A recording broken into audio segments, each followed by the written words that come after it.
अस्सलाम वालेकुम नाज़रीन, आप देख रहे हैं प्रोग्राम नया दौर और मैं हूं आपके साथ बिस्मा खान और स्टूडियोज़ में मौजूद हैं इसार राना और ताहिर मलिक। तो नाज़रीन, आज के प्रोग्राम में हम डिस्कस करेंगे कि सबसे पहले आज एक सुप्रीम कोर्ट का बड़ा फैसला आया। सुन्नी इत्तेहाद काउंसिल की दरख्वास्त पर जो है पेशावर हाई कोर्ट का जो फैसला है उसे मुअत्तल कर दिया गया। 3 रुकनी बेंच ने इस केस की समाअत करी और फर्दर समाअत जो है वो 3 जून से बाकायदा केस लेगा। रोज़ाना की बुनियादों पर इस पर समाअत होगी। इस पर बात करेंगे, साथ ही साथ बात करेंगे कि मुस्लिम लीग नून की क़यादत के हवाले से बड़ी तैयारियाँ चल रही हैं। आज भी एक अहम इजलास हुआ जिसमें जो है वो वज़ीर आज़म शहबाज शरीफ जो शिरकत नहीं कर सके बल्कि सीधा इस्लामाबाद चले गए। उनसे रिपोर्ट तलब की गई थी नवाज शरीफ साहब ने गंदम बहरान के हवाले से। और साथ ही साथ हम बात करेंगे कि गंदम जो स्कैंडल है वो अभी तक उसके हवाले से जो भी उसके मुजरिमान हैं वो कैफरे किरदार तक क्यों नहीं पहुँचे हैं, वो केस आखिर कहाँ तक पहुँचा है। और तहरीक इंसाफ जो है जो कहती थी कि एब्सोल्युटली नॉट, अमेरिका से कोई बातचीत नहीं होगी, उनके वफ़द ने जो है वो अमेरिकी सफ़ीर से जो है मुलाकात की है। तो let's start the show with Malik साहब। मलिक साहब, क्या समझते हैं आप? सुन्नी इत्तेहाद काउंसिल का जो फैसला है वो तो आ गया है, लेकिन 3 जून से इस केस को बाकायदा तौर पर सुना जाएगा। हुकूमती सीटें कम हो गई हैं, बेनिफिशरी कौन दिख रहा है सब में? देखें, सबसे पहले तो ये एक आर्जी रिलीफ है। मतलब अगर जिस तरह आपने खुद ही कह दी कि अभी तो केस चलेगा, पता क्या अभी तक की जो सिचुएशन है उससे तकरीबन 80 के करीब पाकिस्तान की जो जितनी असम्बली हैं उनकी जो इजाफी नशिस्तें थी ना वो हिलजुल हो गई है और 23 के करीब ना आपकी जो कौमी असम्बली है वहाँ से चली गई है। बिल्कुल आसान ज़ुबान में जो अगर आपने जो सवाल किया उसका मैं आपको जवाब दूँ, हमने इस प्रोग्राम में कहा था कि ये जो अपना पेशावर हाई कोर्ट ने जब ये कहा कि ये जो इजाफी जो नशिस्तें हैं इस पर सुन्नी कौंसिल का हक नहीं है क्योंकि ये पालीवानी पार्टी का कोई कैंडिडेट नहीं था इलेक्शन में, जो उनका आर्गूमेंट था। उसका जो सबसे बड़ा आज के डिसीजन का जो धचका लगा है जो आरजी रिलीफ से, वो आपकी 2/3 अक्सरियत ख़त्म हो गई। जो हुकूमती जो इस वक्त जमातें सारी मिलकर बैठी हैं वो इस वक्त इतनी पावर में थी कि वो चाहे तो अगर पाकिस्तान का नाम बदल सकती है। जब आपके पास मैं बताना, आपने सवाल जो किया ना इसका असर क्या होगा, मैं असर ये कह रहा हूँ कि ये असर खाली पीटीआई पे या सुन्नी इत्तेहाद पे नहीं होगा, ये पाकिस्तान की पूरी सियासत पे असरअंदाज हो गया। क्योंकि 2/3 अक्सरियत का मतलब है कि आप मतलब आप इसको मजाक में समझ लें या सीरियस समझ लें कि ये 2/3 अक्सरियत अगर आज के बैठ के ये फैसला करे कि हम इतवार की छुट्टी की बजाय जुमे की छुट्टी करने लगे, हम बिजली 400 गुना महंगी करने लगे हैं, सस्ती करने लगे, हाँ वोट 10 साल के बच्चे को देने का हक देने लगे हैं, कोई बंदा नहीं रोक सकता। इतनी बड़ी पावर थी जो आज जो ना शेक हो गई है। अच्छा, ये तो मैंने आपको 2/3 की बात की, फिर इसका इफेक्ट सेनेट पे भी जाएगा। आपको याद है केपीके में अभी भी रफड़ पड़ा हुआ है, वहाँ पे 11 सेनेटर छुपे हैं। और ये अलग बात है कि सदर का इंतखाब हो चुका है, ये अलग बात है स्पीकर का इंतखाब हो चुका है, ये अलग बात है चेयरमैन सेनेट हो चुके हैं। तो अगर ये फैसला सस्टेन करता है तो मैं आपको एक बात की गारंटी देता हूँ कि हुकूमत के लिए आने वाले दिन इतने मुश्किल होंगे, छोटे से छोटा बिल पास कराना भी मतलब नामुमकिन हो जाएगा। ये बहुत बड़ा डिसीजन है। इसार साहब, क्या लग रहा है आपको इस फैसले से मुल्क की सियासत पर किस तरह से असरअंदाज होगा ये फैसला, और साथ ही साथ पीटीआई जो है उनके लिए कितना बेनिफिशरी देख रहे हैं आप इसको? लेकिन सबसे पहले तो मैं जस्टिस मंसूर शाह साहब और अतर मिनल्ला साहब को सलाम पेश करता हूँ कि उन्होंने जुडिशरी की लाज रख ली है। और ऐसे दौर में जब जुडिशरी अपनी एक्सटेंशंस के पीछे भाग रही है और उस एक्सटेंशन के लिए वो कुछ भी करने को तैयार है, जब मैं इस तरह की बात करता हूँ मलिक साहब मेरे तो और से देखते हैं कि ये मैं शायद कुछ थोड़ी ज़्यादा बात कर जाता हूँ, ज़्यादा ही लाज रख रही है। हाँ, तो लेकिन इन लोगों ने आज जो फैसला दिया है ये वो फैसला है जो तारीख ने आने वाले दिनों में बार बार दोहराना है। ऐसे ही है, तारीख ने बार बार कहना है कि कैसे हमारे इदारों ने, अदलिया ने, इलेक्शन कमीशन ने आइन के साथ खिलवाड़ किया, कैसे ये एक सियासी जमात के तर्जुमान भोंपू बन के फैसले करते रहे। ऐसे ही जस्टिस अतर मिनल्ला और बड़ा दिलचस्प लतीफ़ा हुआ तो समाअत के दौरान उन्होंने कहा कि अगर फ़र्ज़ करें कि 200 अरकान आज़ाद हों और 7 अरकान एक जमात में हो तो ये किसको मिलेंगी सीटें? तो उन्होंने कहा 7 अरकान को। तो उस पर पूरी अदालत में क्या कहा बुलंद हुआ, तो उन्होंने कहा कि आपके जवाब क्या कहा है, यानी आपने मजाक बना दिया इनको। आप इस सत्ता पे अंधे हो गए एक जमात को कामयाब कराने के लिए कि आपने आइन को रोन दिया, कवानीन को रोन दिया, अजमत को रोन दिया, अपनी शख्सियतों को रोन दिया, ठीक है ना, क्योंकि आपने एक जमात को किसी तरह कामयाब करना था, एक एजेंडा था। और ये 1981 से एजेंडा चल रहा है कि मियां नवाज शरीफ साहब और उनकी जमात को किसी ना किसी तरह इस हुकूमत में लेके आना है। लेकिन आज के फैसले ने तो उड़ा के रख दिया। और प्रैक्टिकली इस टाइम अगर देखा जाए तो मुस्लिम लीग नून अक्सरियत खो चुकी है। They have no right to rule, उनको वो हुकूमत करने का हक खो चुके हैं अगर इस फैसले के रूह को समझा जाए तो मैं ये समझता हूं कि ये बात ना पीटीआई की है ना किसी की है, बात है आइन कानून और इंसाफ की। आज मैं तो फिर सलूट पेश करता हूं उन दोनों जजों को जिन्होंने वाकई आइन और कानून की लाज रखी है। और ऐसे माहौल में जब हर तरफ ये शोर मचा हुआ है कि जजिस पे बड़ा दबाव है, जजिस के हवाले से ये है, तो वो इतना दबंग फैसला देके उठे हैं कि मुझे तो फिर हमें शक सा हो गया कि नहीं हमारे जुडिशरी अभी इतनी सही सुना भी है कि नहीं सुना। ताहिर मलिक साहब, आपको पता है कि वज़ीर कानून आज़म नज़ीर तारड़ ने आज एक प्रेस कॉन्फ्रेंस करी और प्रेस कॉन्फ्रेंस में उन्होंने कहा कि हमें जो है वो हतमी फैसले से बड़ी उम्मीदें हैं और इस जो केस को सुनना चाहिए था वो 5 रुकनी लार्जर बेंच को सुनना चाहिए था। तो इस फैसले के हवाले से उनका ऐसा स्टेटमेंट सामने आया, कैसे देखते हैं आप इसे? बेसिकली वो इनडायरेक्टली इसको हिट कर रहे हैं कि ये फैसला लार्जर बैंक, और हो सकता है, हो सकता है ये लार्जर बैंक भी बन सकता है। मगर आज की जो कानूनी शक्ल है पाकिस्तान की, आज की सुप्रीम कोर्ट वही है जो जजेस बैठे हैं। उसमें जो पॉइंट राना दे रहा था उसको थोड़ा सा मैं एलेबोरेट करना चाह रहा हूँ। जो इंटरेस्टिंग जिस पे उन्होंने ये फैसला किया, उन्होंने कहा जनाब आपने ये कहा है कि ये लोग पार्लियामान में नहीं थे, पार्लियामान की पार्टी नहीं थी।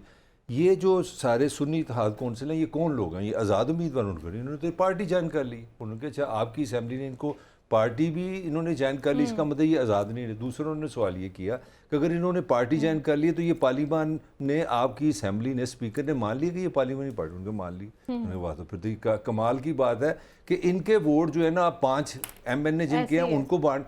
और अच्छा दूसरा जो उन्होंने बड़ा अच्छा जो सुप्रीम कोर्ट ने आज तक रोल किया वो ये किया कि अगर आपने ये तो कानून समझ लिया कि ये क्योंकि पैदाइशी पार्लियामानी पार्टी नहीं थी, मगर आपको ये किसने कानून दे दिया कि हम अपनी मर्जी से राणे को 3 सीटें दे दें, ताहिर मलिक को 7 दे दें, बिस्मा को 2 सीटें दे दें, आपने बांटी किस कानून के तहत है? वो कोई जवाब नहीं था। तो वो एक बहुत बड़ा जो गैप आ गया ना, वो आज सुप्रीम कोर्ट ने पकड़ा है कि आपने अगर चलो मान लिया अगर ये पार्लियामानी नहीं है तो आपने भी इस कानून से एक मज़ेदार सा काम है। मगर एक जो राणे के साथ भी तो थोड़ा सा मैच रखना है ना, इतनी भी दोस्ती अच्छी नहीं होती। तो ये जो साहब फरमा रहे हैं ना कि कोर्ट्स का जो इश्क रहा है मियाँ साहब के साथ, तो मियाँ साहब को तो दुख ही है कि यार मुझे 2016 में क्यों निकाला।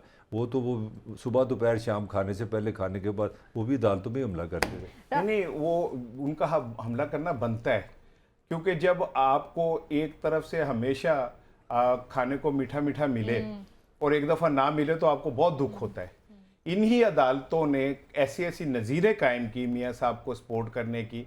मियाँ साहब की हुकूमत 2 दफ़ा गई, दोनों दफ़ा इन अदालतों ने बहाल की। और मोहतरमा बेनज़ीर भुट्टो की जब हुकूमत गई तो इन अदालतों ने कहा कि गलती तो ठीक है लेकिन वक्त निकल गया। उनकी दफ़ा वक्त निकल जाता है, ठीक है, इनकी दफ़ा वक्त बरकरार रहता है।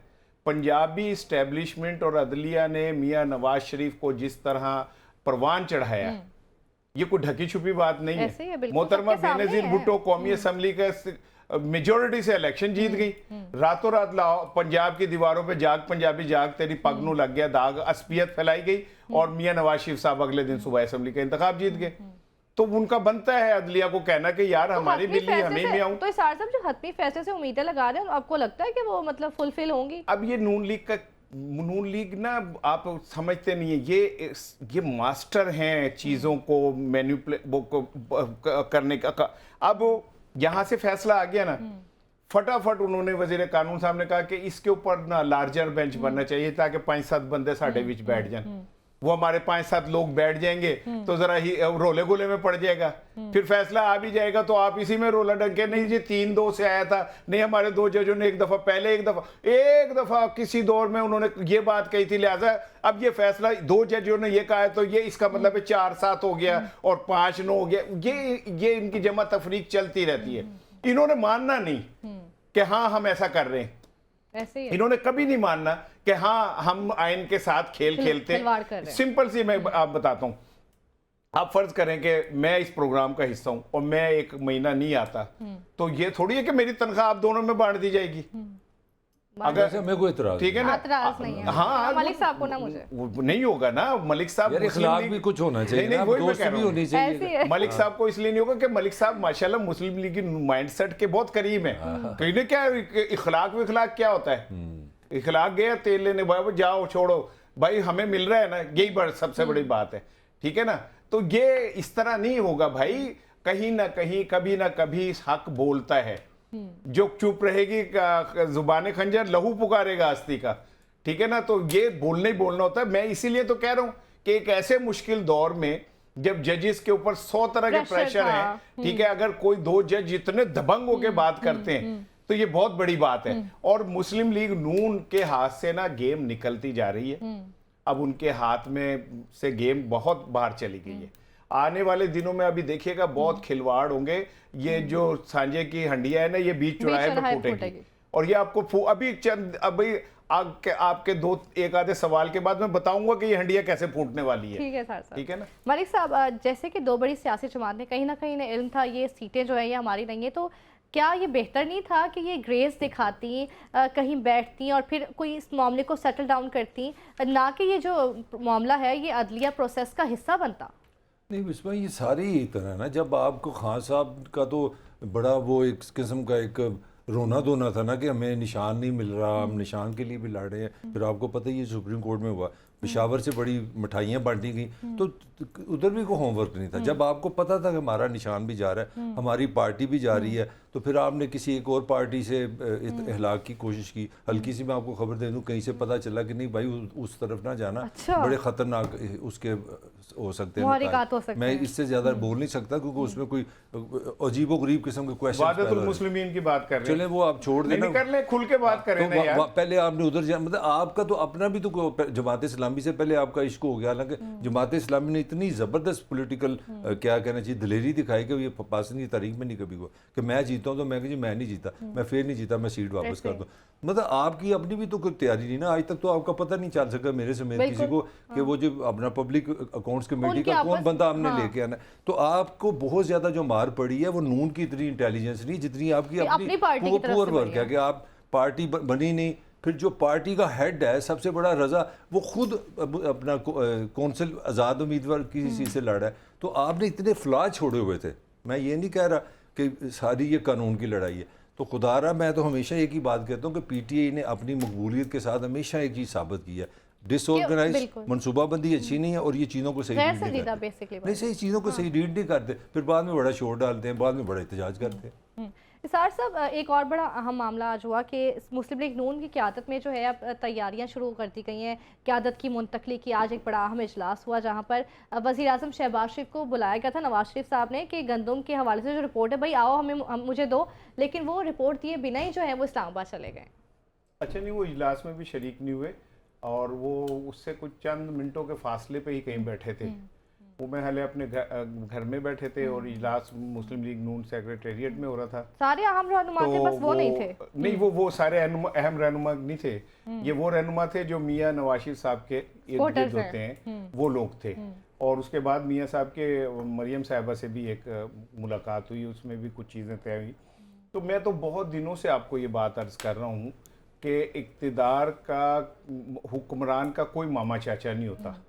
ठीक है, वो खुद सब चीज़ों का वो होता है। अब देखें, मैं इसमें कोई शक नहीं कि शहबाज शरीफ साहब और मियां नवाज शरीफ साहब में बहुत मोहब्बत है दोनों भाइयों में, और मैं उस मोहब्बत को सलाम पेश करता हूँ। लेकिन जब इक़्तिदार का मामला आता है ना, बाज़ औक़ात इंसान चाहते हुए भी वफा नहीं कर पाता। अच्छा, वो कुछ हालात का ऐसा शिकार हो जाता है कि वो चाहे भी तो वफा नहीं कर सकता। ठीक है ना, और डोली खेड़ियां दे नाल भेजनी पड़ जाती है, रांझा मंजियाँ चराता रह जाता है बेचारा। तो ये सिचुएशन यहाँ पे भी यही है। शहबाज शरीफ साहब इस वक्त या शुरू से वो पहले दिन से कहते हैं कि मैं तो इस्टेब्लिशमेंट की आँख कता रहा हूँ। ठीक है, वो अलहदा बात है कि इस्टेब्लिशमेंट एक दौर में गाती थी एक मेरा चांद, एक मेरा तारा, अम्मी की लाडली, अब्बू का प्यारा। अब उन्हें एक ही बंदा सूट कर रहा है। अब वो बंदा चाहते हुए भी अपने भाई के साथ नहीं खड़ा हो सकता, क्योंकि उसका भाई अब एक एंटी इस्टेब्लिशमेंट नैरेटिव लाने की तैयारियां कर रहे हैं। और वो जूं जूं लाएगा शहबाज शरीफ की हुकूमत कमज़ोर होगी। और ये भी मलिक साहब कह रहे थे ना कि इमरान खान को तो चूंकि कमज़ोर आदमी है, वो यही नहीं तय कर पा रहा जेल में बैठ के और शीशे की दीवारों में बंद होके कि पब्लिक अकाउंट्स कमेटी किसे देनी है। इनसे पूछें कि नवाज शरीफ साहब और शहबाज शरीफ साहब तो आज़ाद हैं, वो क्यों नहीं ये तय कर पा रहे कि ये वजीर खजाना हमारा क्यों नहीं आया, या वजीर खारजा की जगह हमने डिप्टी वजीर आजम लगाना पड़ गया, ठीक है ना, डिप्टी वजीर आजम लगा दिया। अब डिप्टी वजीर आजम के पास ये ताकत है कि वो वजारत खजाना से पूछ सकता है कि ये क्या किया, ये क्या नहीं किया, कल आओ मुझे ये जवाब दो। यानी नवाज शरीफ ने दिखाए हैं, अपनी आंखें दिखाई हैं। सुन लेना मेरी बात, ये फैक्ट है, ये सुन ले। यानी आपने ये बात तो मान लिया ना कि आप वजीर खजाना बनाने में नाकाम हुए। बिल्कुल सही है, ठीक है ना। फिर आपने उसका हल निकाला कि आपने कोई और रास्ता निकाल लिया। राना सनाउल्लाह साहब को आपने मुशीर बना दिया, वो वजीर दाखिला का देखेंगे, ठीक है ना। इसका मतलब ये है कि आप में डिसीजन नहीं है, आप में ताकत, ये फैसले कोई और करता है, आप उसके जवाब में रेसिप्रोकल आपको अपने कुछ एक्ट कर देते हैं। लेकिन जब डिसीजन लेना होता है, एक मिनट मलिक साहब सुन लेना, कमेटी बनती है, वजीर आजम वक्त का वो अपने भाई के समधी को कहता है कि ये हेड करेगा, शाम को वो कहता है नहीं ये हेड नहीं करेगा, मैं हेड करूंगा, अगली सुबह फिर कहता नहीं मैं भी नहीं करूंगा, वो ही करेगा जिसकी वो कह रहे, ठीक है ना। तो डिसीजन पावर आपकी इतनी है, अच्छा, ठीक है ना। आप एक जेल में बंद आदमी के ऊपर तो डिसीजन पावर पे उंगलियां उठा रहे हैं, आपकी डिसीजन पावर इतनी है कि आप वजीर दाखिला को कुछ नहीं कह सकते, मजबूरन आपको अपना एक बंदा रखना पड़ जाता है। अपनी पार्लियामेंट पार्टी जो 2022 की है उससे बात कर लो, पीटीए कितने लोगों से इमरान खान कितनी मुशावरत करता था और कितनी यू टर्न करता था। जो मैं जवाब उसको दे दूँ, जो जिसकी ये बात कर रहा है कि वो कितने पार्टी वाले दोस्तों से मैं मिलता हूँ, वो कहते हैं यार खान साहब का कोई पता नहीं होता। बाज़ औक़ात मुझे, मैं नाम लेना मुनासिब नहीं समझता, उन्होंने बताया कि इजलास में बैठे हुए, ये मैं उस इमरान खान की बात नहीं कर रहा जो जेल में है, जो जेल से बाहर है, कि इजलास हुआ है 6 घंटे में पूरी डिस्कशन हुई है, तो खान साहब कहेंगे यार बिल्कुल ठीक है ये फैसला हो गया, और प्रेस कॉन्फ्रेंस में किया तो खान कोई भूल ही गया कि वहाँ बात क्या हुई है। तो ये बात नहीं है। पॉलिटिक्स में जो सबसे अहम चीज़ है जो मैं समझता हूँ वो ये है कि जब आपने ताकत के सामने खड़े हुए हैं, आपने स्पेस लेनी है। या तो आप ताकत, आप भी तलवार पकड़ लो, मैं भी तलवार पकड़ लूँ, तो वो जुल्फ़िकार अली भुट्टो ने भी तलवार पकड़ी थी, वो नवाज शरीफ ने भी पकड़ी थी, वो शहबाज शरीफ ने भी पकड़ी थी। जिसने तलवार पकड़ी है वो हाथ में, वो बस चुप ही रहो तो बेहतर है। अब ये स्पेस ले रहा है। नवाज शरीफ क्या कर रहा है, देखो मैंने खुद, आई एग्री विद यू, वजारत खजाना गई, आपको गुस्सा आया, आपने उससे स्पेस ली, आपने डिप्टी प्राइम मिनिस्टर उसमें अपना लिया है। फिर आपको अपने भाई पे एतबार नहीं भाई पे, तो वो पावर पॉलिटिक्स की अपने मैकेनिक्स, पावर पॉलिटिक्स में भाई पे एतबार नहीं होता। बता, अब देखो ना, अब क्या की आज जो खबर जनाब एक्सप्लेन कर रहे थे उसमें नवाज शरीफ क्या दिखा रहा है भला? नवाज शरीफ का क्या काम है? नवाज शरीफ ये दिखा रहा है, आहिस्ता आहिस्ता मैसेज आवाम को भी दे रहा है, और वो अपनी वो स्पेस किस तरह कि 11 को मैं सदर बना हूँ पार्टी का, जनरल सेक्रेटरी उसने साद रफीक ले लिया अपने फेसिस, और आज उसने तलबी की है वज़ीर आज़म पाकिस्तान की, भाई को छोड़ दो। आज उसने तलबी की, भाई नहीं आया। भाई इसलिए नहीं आया कि भाई इस वक्त सिंबल है वो इमरान खान को फॉलो कर रहा है, 1 पेज, मैं और इस्टेब्लिशमेंट एक है। नवाज शरीफ ने आज ये मैसेज किसी को दिया कि नहीं ये 1 पेज पूछनी है, मुझे जवाब दो इस गंदम का। तो नवाज शरीफ आहिस्ता आहिस्ता अपनी स्पेस बढ़ा रहा है। मैं टाइम ज़्यादा ले रहा हूँ, मैं तुम्हारी वो भी एक स्टेटमेंट को चैलेंज करने लगा हूँ। मैं first hand general Hussain Mehdi को कोट करने लगा हूँ कि उसको जनरल मुशर्रफ ने ये असाइनमेंट दी थी कि शहबाज को वो मान जाए तो हम उसको वज़ीर आज़म बनाएंगे। ही रिफ्यूज़ उसका, ये मेरा भाई है, हमारा कल्चर नहीं है। फिर general Bajwa is on record कि मेरी पहली प्रायोरिटी जो थी जनरल अपना शहबाज था, ये माना नहीं, फिर मैं पीटीए की तरफ गया। तो पाकिस्तान की पॉलिटिकल पीटीए नून की हिस्ट्री ये बताती है कि अगर शहबाज बनना चाहता प्राइम मिनिस्टर तो बहुत पहले चले ठीक है ना। अब जरा आप भी तरह तसल्ली से ना, आप ब्रेक पे पैर रख के ना जरा बात सुन लीजिए। सुनाओ। आप जो फार्मूला और जो तजिया पेश कर रहे हैं ना, आप अपने निगेट खुद कर रहे हैं। इतना भाई था तो क्यों नहीं पेश हुआ? मजबूर, रजिया गुंडों में फंसी हुई थी इसलिए नहीं पेश हुआ। भाई ने तलब किया, बकौल आपके बड़ा डाडा है, उसने तलब किया, वो नहीं पेश हुआ। इसका मतलब है उसने इनकार कर दिया ना कि मैं नहीं आऊंगा। ठीक है? तो वो जो भाइयों की जोड़ी आप बता रहे थे करण अर्जुन की पुरानी, वो तो फ्लॉप हो गई। अच्छा आगे चले ना, इमरान खान साहब बकौल आपके 6-6 घंटे इजलास करते थे और फिर वो भूल जाते थे। वो भाई यहाँ के आपने आर्मी चीफ से लेके और बाकी ओहदों तक, जब मियाँ साहब लंदन बैठे थे ना, तो शहबाज शरीफ ऑन रिकॉर्ड कहते थे मैं भाई पूछ के दसांगा। ठीक है? तो ये तो पॉलिटिक्स का हिस्सा है, और लीडर जो है लीडर है, उसका डिसीजन होता है। वो जो फैसला करे। और इमरान खान के फैसलों की वजह से पीटीआई आज पाकिस्तान की सबसे मकबूल पार्टी है। इमरान खान के फैसलों की वजह से पीटीआई तमाम तर हरबों के बावजूद आप उसे तोड़ नहीं सके। इमरान खान के फैसलों की वजह से पीटीआई अवाम के दिलों में बसती है। आप पता नहीं किस चीज की बातें कर रहे हैं यार, कि उसके डिसीजन ने पीटीआई को मकबूल तरीन पार्टी बनाया। ये सही कह रहे हो, बिल्कुल सही कह रहे हो। शुक्र है आप। और सुन ले एक और जुमला, तारीफ तो कर लो, और एक जुमला, और मुझे पता है आपके इन तिलों में कितना तेल है, आपने क्या तारीफ करनी है, जो एक जुमला सुन ले, और सुन ले ना, सुन ले भाई, आपको मुझे पता है आप कहां से तेल निकालेंगे, आपको तो अपना तेल अपने चंद दिनों में निकल जाएगा। बात यह कि आप फरमाते हैं कि भुट्टो ने भी तलवार पकड़ी, शहबाज शरीफ ने भी पकड़ी। और खुदा का वास्ता है, भुट्टो को कहां मिला रहे हो यार? अच्छा, कहां राजा भोज, कहां गंगू तेली, भुट्टो को आपने मियां बरादरान से मिला दिया यार। जाके इस्तगफार पकड़ो। भुट्टो ने अपनी जान की कुर्बानी दी थी। अच्छा, भुट्टो भागा नहीं था। ठीक है। सऊदी अरब से मिलते करके 10 साल का मुआहदा करके मुल्क से नहीं, खत्म हो गई। भुट्टो खड़ा हुआ था, भुट्टो ने खत्म हो गया, अब खत्म हो गया, हुआ था। अब ब्रेक पे जरा पैर रखो ना। जो दिलों के फैसले बता रहे हो, इतने दिलों पे फैसले हैं इमरान खान के, इतने अच्छे फैसले हैं, इतना मकबूल है कि आज जाके रोए पिटे हैं जाके अमेरिकन सफीर के पाए, देखो हमारे साथ क्या हो रहा है। ये फैसले हैं, ये मकबूलियत है। नहीं सुन लो ना, बड़ी बात है। और मेरी सुनना ना, जनरल नॉलेज तुम ठीक करो, पहले अपने दिमाग को यूज करो ना। पहले अपनी अलाइनमेंट तो करो ना। मुझे लगता है 5वीं नहीं पढ़ी है, डायरेक्ट मैट्रिक है। जो मकबूल हो इस बात पे कि जनाब एब्सोल्युटली नॉट, हम फैसले अपने खुद करेंगे। और दुनिया की हर सियासत का एक असूल है कि आपके घर की लड़ाई घर में होती है, आप बाहर वालों को नहीं लाते। आप बाहर में क्यों ला रहे हैं? क्योंकि आप तो बड़े अच्छे फैसले करते हैं, आप तो बड़े मकबूल हैं। ये आपकी मकबूलियत है। आपका साबिक स्पीकर, आपका इतलात का सेक्रेटरी, आपका हेड ऑफ अपोजिशन जो इस वक्त अयूब, सारे के सारे, और गौहर, कोई बंदा नहीं बचा, सारे अमेरिकन सफीर के साथ अंग्रेजी बोलने चले गए। सर देखिए, सर हमें कुछ करे, सर हमारे बंदे को बाहर निकाले। ये तुम्हारी पॉलिटिक्स है, ये अवाम है, ये डिसीजन है, ये पॉपुलैरिटी है। आपका पॉइंट ऑफ व्यू जाके अमेरिका से रोकते हैं। वैसे अगर यहीं पे ले लें तो ज्यादा मजेदार है। ले लो, क्योंकि मैं मलिक साहब की ना जनरल नॉलेज ठीक करना चाह रहा हूँ। इनको ना आधी खबर का पता होता है। इन्हें ये नहीं पता कि ये मुलाकात वजारत खारजा पाकिस्तान की दरखास्त पे हुई है, पीटीआई की दरखास्त पे नहीं हुई। तो ना करके खबर पढ़ ले, इनकार करते, खबर पढ़ लिया करे। खबर तुम भी पढ़ लिया। ये आधे सहाफियों ने यही नहीं पता ये कि वजारत खारजा पाकिस्तान की दरखास्त पे मुलाकात हुई है। उन्होंने क्या कि पाजी मिलो खुदा दा वास्ता, ब्रेक ले लें। अब ये बोले जाएगा क्योंकि इसे कच्चा पड़ गया ना, ब्रेक नहीं कच्चा। इसका मतलब है एहतराम में शहबाज शरीफ। इंफॉर्मेशन यहाँ पे मैंने धरी की धरी रख दी है, आप ब्रेक ले लें। शोर डालना ठहरो। इसका मतलब है कि शहबाज शरीफ की भी हुकूमत को हम मानते हैं और अमेरिका को भी मानते हैं। आप ब्रेक ले लें, उसकी इंफॉर्मेशन ही आती है, आधी इंफॉर्मेशन के बाद साथ रहिए।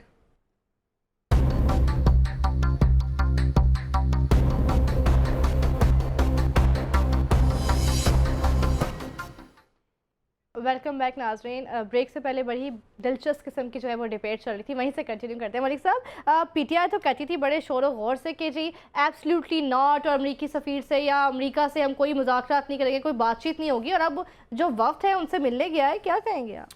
मैं तो यही कहूँगा, मैं तो वही बात कर रहा था, आपने ब्रेक ले ली कि आप बयान देते हैं मीडिया के लिए, और मीडिया की एक अपनी ब्यूटी है, तालियां लगती हैं, बड़े नीले पीले वो होते हैं, ग्रीन ब्रेकिंग न्यूज़ चलती हैं, रेड ब्रेकिंग न्यूज़ चलती हैं।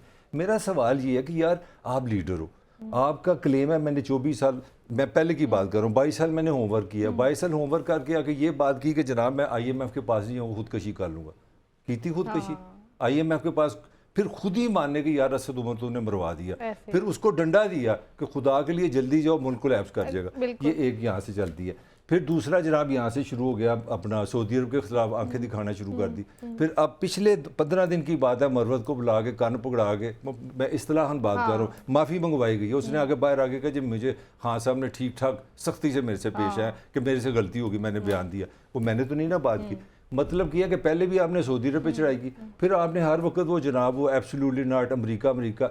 जब आप ये फरमा रहे थे ऑन रिकॉर्ड, ये चीज़ें मौजूद हैं कि पीटीआई वहाँ पे लॉबिंग कर रही थी। पीटीआई की खूबी भी है, खूबी ये है कि ये ऑर्गेनाइज लोग हैं। तो मैं समझता हूँ ये Pakistan overseas, PTI much more organise than Pakistan. ये वहाँ पे ऑर्गेनाइज्ड है, यहाँ के पॉलिटिकल सिस्टम को समझते हैं, वहाँ के कांग्रेसमैनों को मिलते हैं। ये भी मैं आपको सिस्टम बताऊँ, ये वहाँ पे लॉबिंग जब होती है तो वो प्रेशर आता है, वो अपने मुल्क के सफ़ीर को करते हैं प्रेशर, वो पाकिस्तान की फॉरेन मिनिस्ट्री को अपना करते हैं। अब राणे ने तो कहना कि फॉरेन मिनिस्ट्री के कहने पर हुई है।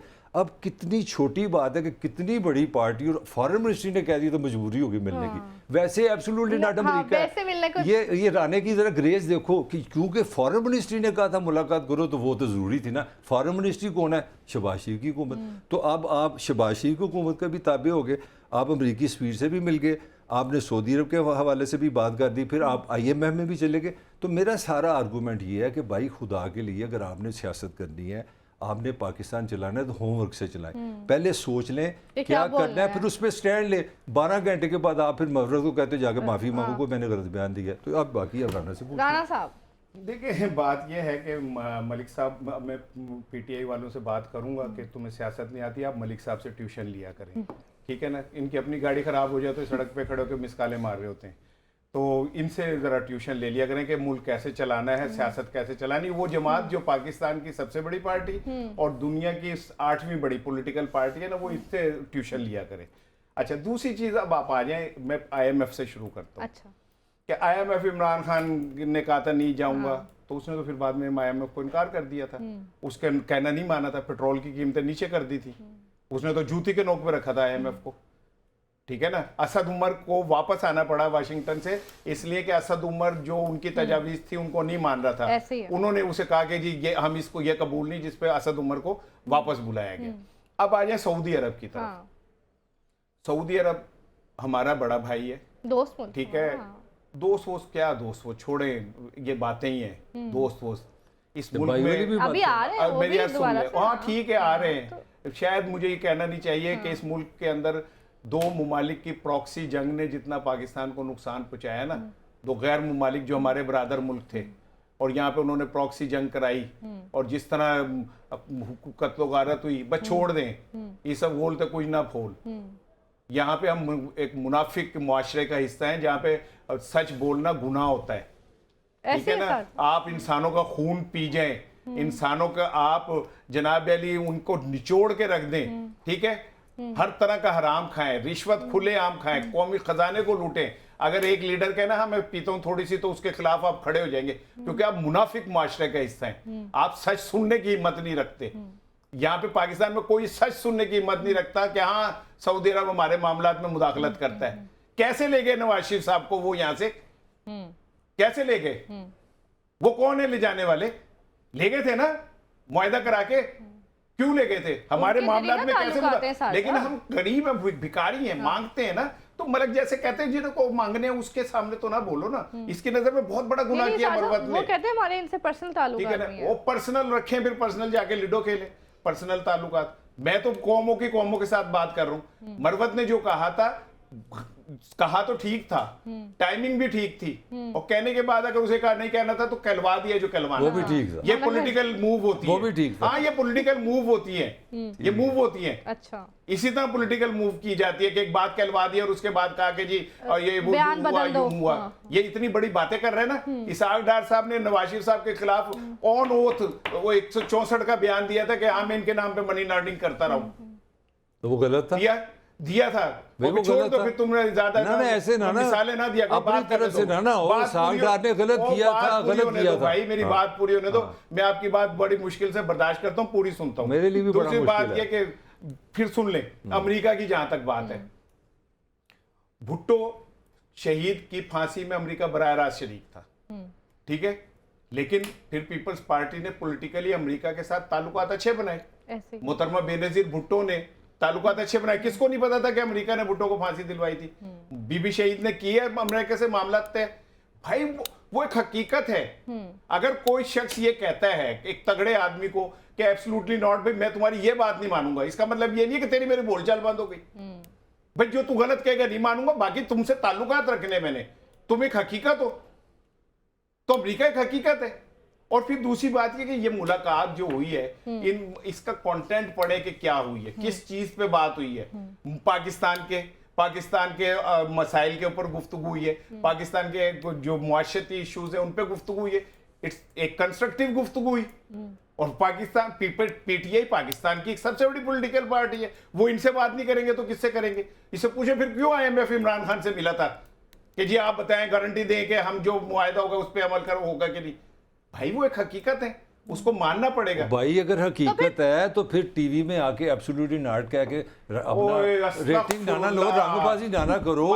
फिर रियलिटी भी मानते हो, साथ कहते हो मरवत भी कहता है सही कहता है, तनकीद भी सही करता है, माफी भी सही मारता है, वो किधरे तक लो, मलिक साहब स्टैंड समवेयर ना, या तो फिर गैरत दिखाओ, एक करैक्टर दिखाओ, और साथ चों साहब कहते हो अमेरिका भी रियलिटी है। फिर अमेरिका रियलिटी है तो 22 साल पहले नहीं आपको पता था ये रियलिटी थी? अगर आपको सऊदी अरब रियलिटी तो आपको पता नहीं था ये रियलिटी थी? फिर तो आपका दिमाग ही बैलेंस नहीं है। आप सियासत कर रहे हैं, पाकिस्तान का फेस है, तो आपको पता होना चाहिए कि रियलिटीज़ क्या है। अब यहाँ पे तुम बड़े इस तरीके से कह रहे हो क्योंकि अमेरिका भी रियलिटी है, सऊदी अरब भी रियलिटी है, वो भी रियलिटी है, तो भाई फिर पहले पता करना चाहिए। खाता खतूनियों और रजिस्ट्रियों ने ना आपका दिमाग को सुन कर दिया। अच्छा ठीक है ना, आपके अंदर एक माइंडसेट। यार बात करो, सीधी बात करो ना, पर्सनल कमेंट्स क्यों कर रहे हो मेरे से? अमेरिका की ये पॉलिसी की बात करो ना कि या अमेरिका से साथ चलो या ना चलो, मुझे इसका जवाब दो। दिमाग खाता खुदा, व्हाट इज दिस?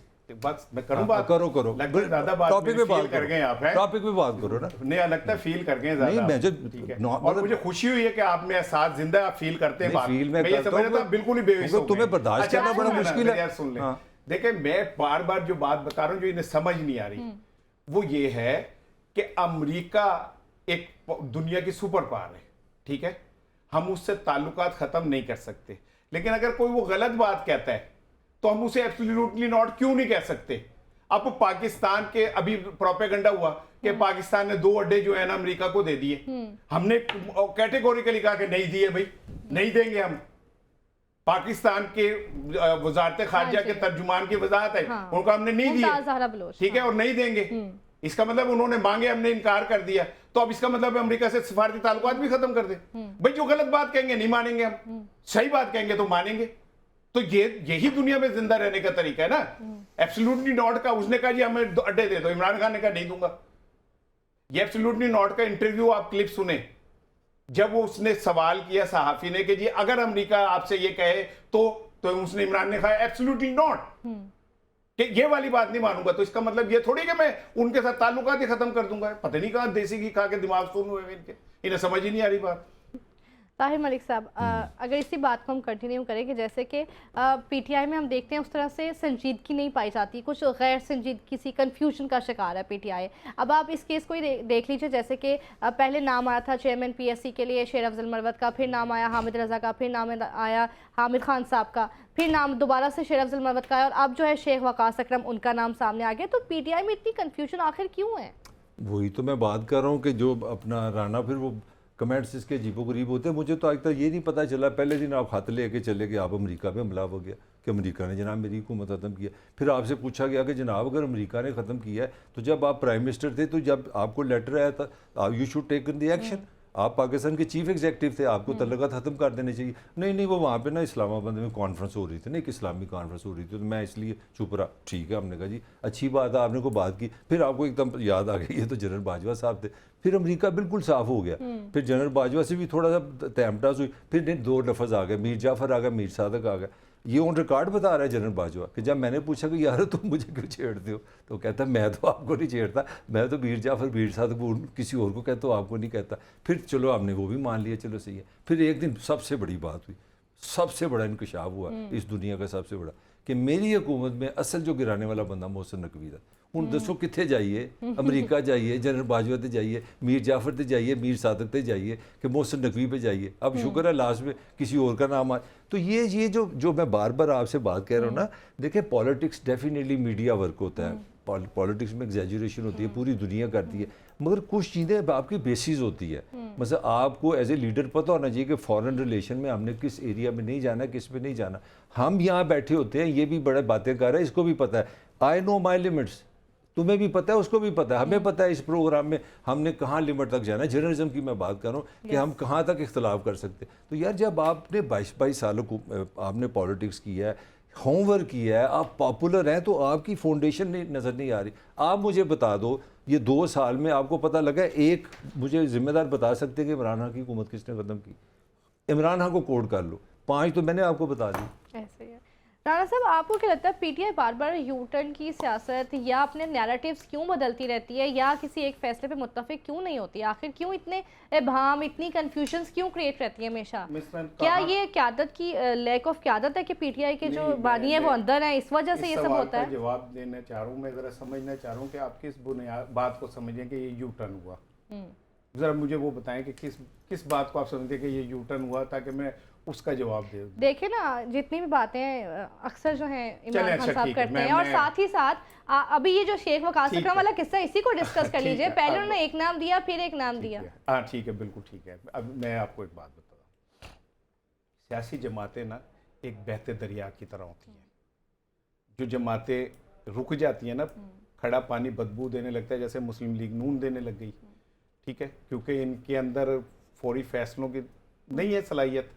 नतीजा क्या होता है कि भाई इस तरफ जाता है, दूसरा भाई इस तरफ चले जाता है, और फिर खींचातानी आपस में शुरू हो जाती है।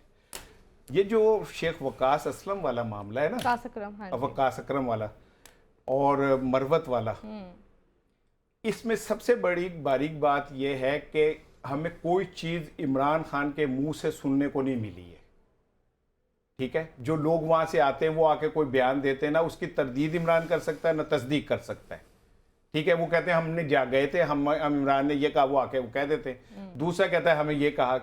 यही तो कंफ्यूजन चाहती है रियासत, कि पीटीआई में ये कंफ्यूजन फैल जाए और ये एक दूसरे के सामने खड़े हो जाए। आप इसका जिम्मेदार रियासत को समझते हैं? मैं जो बात कह रहा हूँ वो समझिए, मेरे तो ज्यादा ना जिम्मेदारी डालो ना आप, जितनी बात मैं आधी आधी कर लो ना, आधी तुम ले लो, आधी तुम ले लो।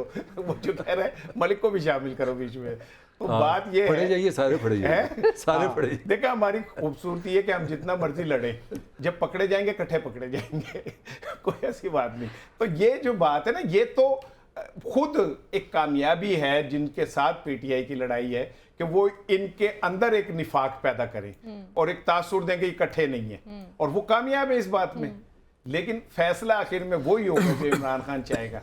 और जो ये फाउंडेशन की मलिक साहब बात कर रहे थे ना कि फाउंडेशन कमजोर है, अगर पीटीआई की फाउंडेशन कमजोर होती ना, तो तमाम तर हरबों के बावजूद बंदे गिरफ्तार हो गए, आपसे निशान छीन लिया, आपके पोलिंग एजेंट उठा दिए, आपको इलेक्शन नहीं लड़ने दिया गया, आप पे मुकदमात बन गए, इमरान खान के ऊपर 20-20 घंटे मुंह चला के मुकदमात बन गए। उसके बावजूद पीटीआई जिंदा खड़ी है, कामयाब है, ताकतवर है। और फाउंडेशन किसे कहते हैं? कि उन्होंने कोई कंपेन नहीं की, 1 रुपया उम्मीदवारों ने नहीं खर्चा, एक बैनर नहीं लगाया, ना मालूम लोग, किसी को कुछ नहीं पता ये कौन है, इतने बड़े बड़े जिनों के सामने खड़े हुए। 8 फरवरी को पता चला, सबको ले दे गए। और फाउंडेशन किसको कहते हैं? और फाउंडेशन किसको कहते हैं? कि आप जेल में हैं, आपके लीडरशिप जेल में है, ठीक है। एक तरफ सब आजाद हैं, हेलीकॉप्टरों में उड़ रहे हैं, उनके ऊपर तो वो कबूतर आके यहां बैठ रहे हैं, चिट्ठी मेरे टोल नु पुचाए हुए कबूतरा, वो यहाँ आके बैठ रहे हैं, आप उसे हैरान होकर देख रहे हैं, नीचे बंदा कबूतर उड़ा रहा है, ठीक है। उसके बावजूद 8 फरवरी को अवाम कुछ और फैसला देते। और वो फाउंडेशन किसे कहते हैं? यही फाउंडेशन है। पीपल्स पार्टी को 10 साल ज़ियाउल हक ने कुचला, ठीक है, 10 साल बाद पीपल्स पार्टी वहीं खड़ी थी। This is what the foundation is.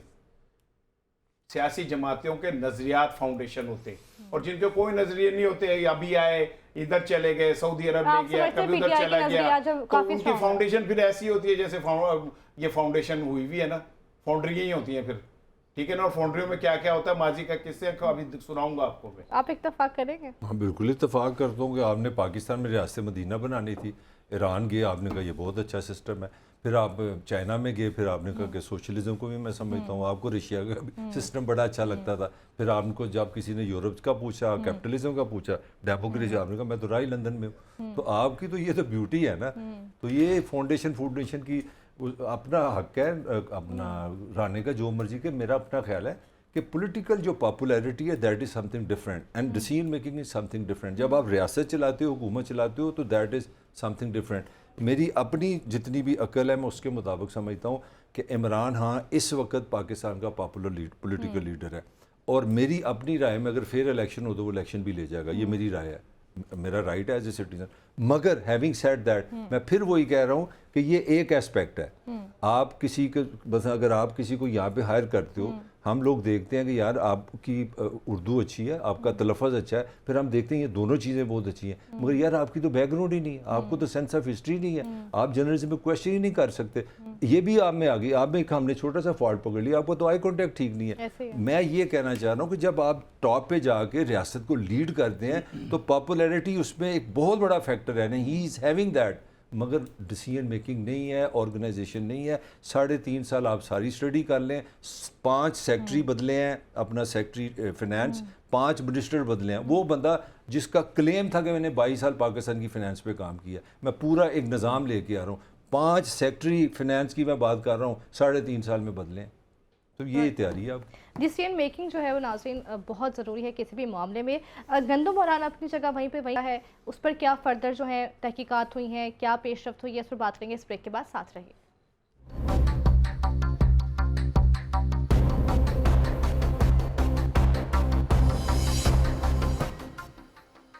Welcome back नाज़रीन, अब बात कर लेते हैं गंदम बहरान पर। तो गंदम बहरान अभी वहीं का वहीं खड़ा है। जो नाम इस तहकीकात में सामने आए उन्होंने ख़ुद को क्लियर करार दे दिया है। राना साहब से पूछे थे, राना साहब, वज़ीर दाखिला मोहसिन नकवी साहब ने कहा है कि मैं तो इससे बिल्कुल क्लियर हूँ, क्योंकि ये जो मामला है ये वफाकी हुकूमत का था, पंजाब हुकूमत का इससे कोई लेना देना नहीं। और अब जो किसान है वो भी एहतजाज की तरफ जा रहे हैं, तो क्या समझते हैं?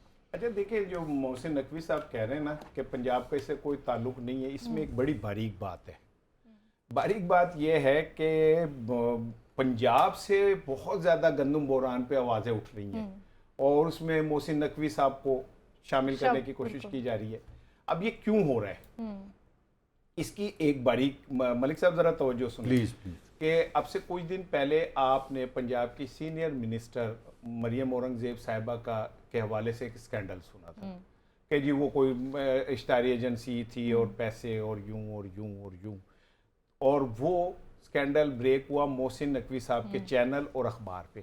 अच्छा। उसके बाद मोहसिन नकवी साहब के जो DGPR और वो सेक्रेटरी इत्तलात वगैरह थे उनको हटा दिया गया। उन्होंने फिर ये बात की कि जी हमें इसलिए हटाया गया कि एक निजी कंपनी को ओबलाइज करना चाह रही थी मरियम औरंगज़ेब साहिबा, इसलिए और ये और वो, तो उनके ऊपर मलबा पड़ गया। सच है ये गलत है, मैं इस पे नहीं जा रहा, ये तो वो बात की बात है।